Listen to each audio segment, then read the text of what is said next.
Reckless speculation for you, gentlemen. Reckless speculation. And I'll add a disclaimer to that in a second. But a quick thank you to DennisKirk.com for supporting Score North and also Purple Daily. It's been pretty crazy these last 4 months, but hey, the weather has been mostly excellent here in the Twin Cities. The one thing you can still do is get out and ride, and Dennis Kirk will make sure your motorcycle is running and looking at its best. DennisKirk.com is a Minnesota-based worldwide retailer of parts, accessories, and apparel for avid bike riders of all kinds, whether it's a dirt bike, a motorcycle, any other type of Harley, cruiser, sport bike, etc. They've got you covered. Order by 8 p.m. Get your parts tomorrow. $89 orders, ship free at DennisKirk.com. And boys, we're sitting here as we record this episode. Reckless speculation. This is the deadline day today where NFL teams have to make decisions and players. If you are a franchise tag player, and Anthony Harris is this for the Vikings, but I want to take this conversation in a quarterback direction. You have to make a decision on a long-term contract extension today. Is that correct, Judd Zolgad? So yes, 3 o'clock today, or you have to play under the franchise tag for 2020. Right. So as of the recording of this, there is still some time for the Dallas Cowboys and for Dak Prescott to come up with some sort of long-term contract extension agreement. So if that happens, we'll just flush this episode. But if you're hearing it, it means Dak Prescott and the Cowboys have not agreed on a long-term contract extension. So here's the financial path for Dak Prescott in Dallas these next couple of years, okay? 2020, he's going to make $32.1 million franchise tag. 2021, assuming that they don't reach a long-term agreement, that he goes down the Kirk Cousins path, that Kirk Cousins went down in Washington, he would make $37.7 million. And then if Dallas decided, let's franchise him for a third year, which is very rare in the NFL, if maybe there might not even be many examples. In 2022, if they continue on this year-by-year franchise tag journey, he would be scheduled to make $54.3 million, which is almost certainly not going to happen. So the Cowboys are wavering on a long-term contract extension for a top 10 quarterback, which is what Dak Prescott is. It's kind of turning into the Kirk Cousins Washington situation. We like you. We aren't in love with you. We don't really want to get married. We just kind of want to go year to year and keep dating here. We're not going to put a ring on it. I can see a scenario where Dak Prescott says, well, listen, if you guys aren't sure about me now in 2020, don't act like you're sure about me in 2021 when I'm 1 year away from potentially unrestricted free agency. Could Dak Prescott take his $70 million in guaranteed franchise tag money over the next 2 years, like Kirk Cousins did with like $50 million at the end of his Washington run, and then say, screw you guys, I'm going to sign my long-term contract extension, but like Kirk did leaving Washington for Minnesota, Dak could leave Dallas for another team going into 2022. And, oh, funny, the Vikings can get out of Kirk Cousins' contract heading into 2022. That's reckless speculation. That's quite the coincidence. So you're saying that then the Vikings take the Kirk Cousins route with Dak Prescott and take the guy who's been franchised in back-to-back years, potentially, yes, and they sign him to a huge contract, which, by the way, I think the fan base would be rightfully so more on board with, because I do personally think that Dak Prescott's going to be and is a better quarterback and could potentially lead you to a Super Bowl when I have doubts about Kirk Cousins' ability to do so. All right. Where do I even start? Play the sounder again, by the way, too, because I got to...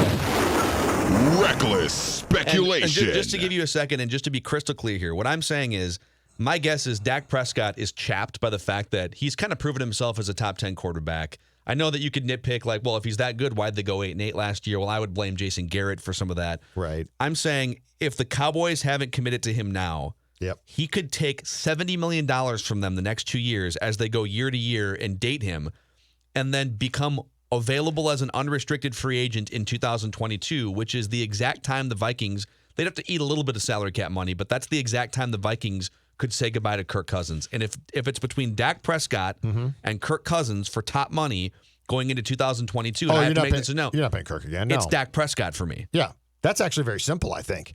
So Dak, I believe the story on Dak Prescott was Dak grew up wanting to be the quarterback of the Cowboys. So his childhood dream has come true. Yeah, he's already fulfilled it. It's now, great. well, no, but where there could be a bit of a change of heart if you're the Dak Prescott camp is two things. One, if you're being blamed for last year, you are going to look at Jason Garrett and say, wait, hold on a second.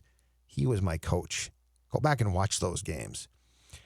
So one is, if I'm Dak Prescott And yes, I share some of the blame. But if I'm being blamed single-handedly for what I think was probably among the bottom 3 coaching seasons in the NFL in 2019, I'm pissed off about that. Mm-hmm. The second thing is the Cowboys also, and this would tick me off if I was Dak, they chose to pay Zeke. And Zeke Elliott's a very good player. Don't get me wrong. It's amazing. But it is 2020. Mm-hmm. And when we are sitting down as a family to pay our football bills, we don't pick up the running back bill and say, let's pay this one off first. And let's not pay. That's like paying your cable off and not paying the house. Like make the damn mortgage payment, folks. That's Dak Prescott. And then you know what? And then if you want the Zeke cable / satellite package of Hulu and Netflix and Prime and Xfinity, okay, that's great. But make sure that you can pay the mortgage payment, which is your quarterback. So you're saying they went to the grocery store and their cupboards are completely bare and their fridge is empty. We got to go to the grocery store. We need food to eat and to live and be healthy. And they bought Funyuns. Yes. And I love Funyuns. They started with Funyuns. I'm a big Funyuns guy. It's like going to the grocery store hungry. Don't do it. Well, going to the grocery store and then you buy Funyuns instead of broccoli. Correct. Yes. I mean, yes. Now where this reckless speculation interferes slightly with where we like to go on Purple Daily is this one, though. This is eliminating Aaron Rodgers playing quarterback for the Vikings. Now, do I like the Dak idea more? Reckless speculation. All right. As a GM, do I like your Dak idea more? Yes, I do.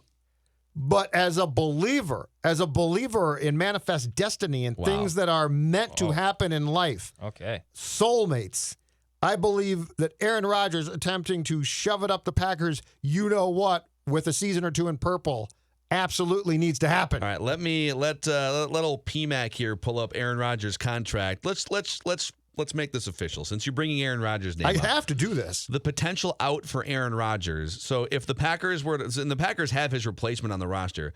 If the Packers were to cut him right now, they would have to pay $51 million in dead cap money. So they would have to basically eliminate 25% of their cap and get rid of a great quarterback. Right. 2021, they'd still have to eat $31.5 million to the cap, which is like an absurd amount of money. The potential out for Green Bay is heading into 2022. Aaron Rodgers will be 38 years old. They'd still have to eat like $17 million in dead cap money, but the cap hit for Rodgers that year would be $40 million. So they would essentially be saving $22 million toward the cap if they were to cut him before 2022 and have a cheap quarterback under team control in Jordan Love. Mm-hmm. So if you had the option, and I don't think the Vikings would have first crack at Rodgers because Rodgers, it would be a trade. The Packers would have to trade Rodgers. I don't think the Vikings would be their first or second or 10th option. He'd have to force his way here eventually. Yes. So, but if 2022 is the first year Rodgers becomes available, he's 38 years old. Yes. If there was some chance the Vikings could get their hands on him, 38-year-old Rodgers, 34-year-old Cousins, or would it be like 29-year-old, what's Dak, like 27? Let me see here, just to make this apples to apples. Just to make this reckless speculation official? Okay. Or 29-year-old Dak Prescott. All right. All making $35.5 million or something.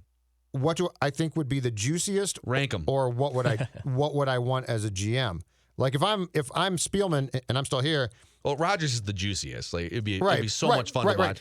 But if I'm Rick and I'm still the GM of the Vikings at that time, I'm ranking them 1 Dak, 2 Aaron, 3 Kirk. Me too. But if I'm Judd Zolgad, rubbernecking traffic accident guy that slows down, I mean, come on. Rodgers would be he would look Rodgers great in one, purple too. Great Rodgers in purple. 1, 2, 3, 4. Can you imagine? Reckless speculation. Aaron Rodgers, as a Viking, goes into Lambeau, wins a game, post-game, Gatorade, green. Oh.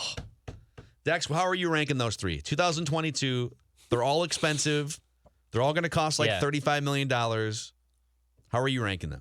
Dak's number 1 for me, even though despite how juicy and delicious it would be to see Aaron Rodgers go into Lambeau, drinking the Yellow Crush or whatever it would be on the post-game podium and slaying Green Bay in Wisconsin. I've dreamt about it. I want it to happen. Mellow yellow, maybe. Mellow yellow. Maybe that's what he's drinking. Even just a block of cheese. If you just brought a block of cheese and then a grater and just was shredding it. Don't put it past him. I love that idea. That's not petty at all. I could see Aaron Rodgers grating cheese, making steady eye contact with all of the Green Bay reporters without blinking. Okay. Tilt his head. Yeah. I think mostly it would go Dak, Aaron Rodgers, and then Kirk Cousins for me. I'm going like from a practicality standpoint too, like in terms of who's more likely to be really, really good. It's probably Dak at age 29. Yeah, absolutely. Yeah. So I'm going Dak from just a football perspective. Also, I don't think this is super unrealistic. I don't think it's unrealistic to say that Dak Prescott's probably chapped by the Cowboys. He's probably sick of the runaround. Give me a contract. I'm a top 10 quarterback, right? Yep. And the fact that they've balked at it, he can make $70 million over the next 2 years by just saying yes to the franchise tag twice, like Kirk Cousins That's what Kirk did. Exactly. Bet Yes. on yourself and then sign with whoever you want to. Yeah. And he could sign with the Minnesota Vikings, who get rid of Kirk Cousins after 2 more years. Think about how much fun that would be. And then the Vikings would have a franchise quarterback at age 29. This is not unrealistic. So I think step one to the scenario that you are painting to is this. How does, in 2020, how does Dak get along with McCarthy, right? Because, like, let's say it's not great. I mean, McCarthy Now didn't he's get along going to with be Rodgers. PO'd by love Jerry this. Jones, Mike McCarthy. So, like, yes, I think if this starts to snowball badly for Dak, and he starts to think, they don't believe in me. I don't really like this coach. This coach is supposed to be an offensive guru.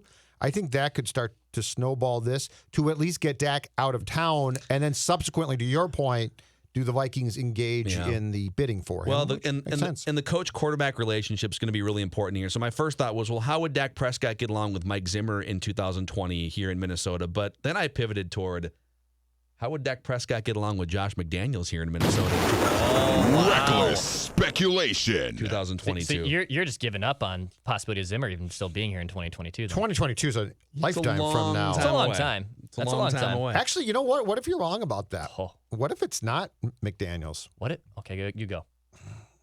Please fire up the University of Minnesota rouser. Yes.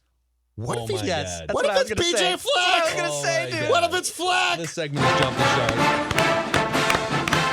Coaching both teams wasn't as hard as I thought. I have all day energy that I can go. Actually, Quarterbacks are. PJ could coach both teams. That's what I just He said. could coach the I said Gophers. coaching both teams, not as tough as I thought. That was the lyric. Oh, sorry. He's coaching both teams. He's maroon and gold on Dak Prescott Saturdays. and PJ Fleck. He's purple on leading us to the Sundays. Super Bowl. Here we come.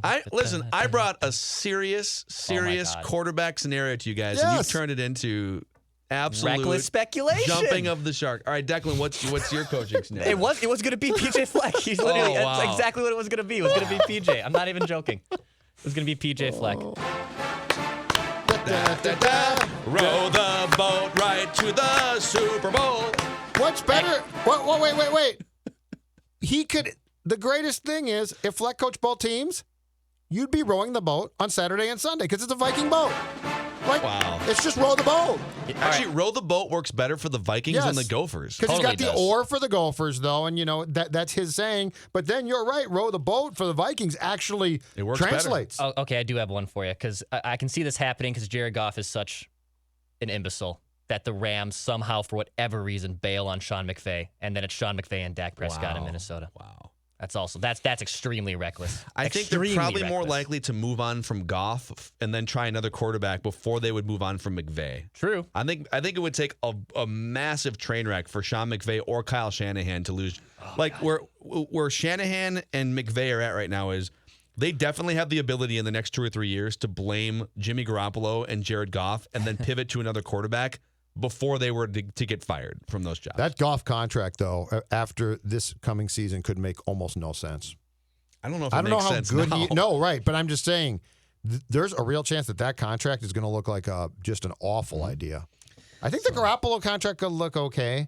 I don't think Garoppolo is going to fall flat on his face. It feels like Jared Goff might be in the midst of falling on his face, doesn't it? I think he fell on his face last year, and now he's gonna stand up. Yeah. I think that's what happened. So just want to Reckless speculation. bring a little Dak Prescott speculation to you guys here. Thanks for hanging out with us on Purple Daily. You can help the show by clicking the subscribe button on our YouTube channel, youtube.com/ScoreNorth. We also have a second YouTube channel, youtube.com/Mackey Judd, where we do things like write that down predictions, action movie rewinds, and discussions about other Minnesota sports teams as well. We'll see you next time.